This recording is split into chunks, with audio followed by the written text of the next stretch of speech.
P बिंदू असा आहे की ज्यामुळे रेख AB चे दोन भाग होतात.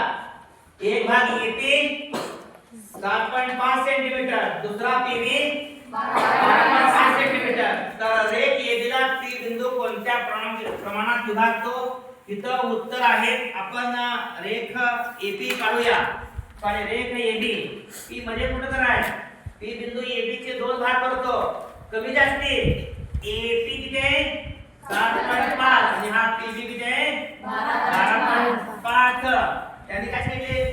AB ला P बिंदू कोणत्या प्रमाणात विभागतो? म्हणजे काय नाही, 7.5 ला 12.5 न भागायचं, हे गुणोत्तर काढायचं.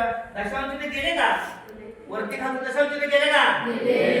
25 त्रिका 75 बरोबर. 25 त्रिका 75, सव्वाशे 25 च्या पडद्या पाठीमागचा 25 त्रिका 75 आणि 25 त्रिका 75, सव्वाशे 25 च्या पडद्या आहे की? मग सांग की, मांडू नको, सांग ना.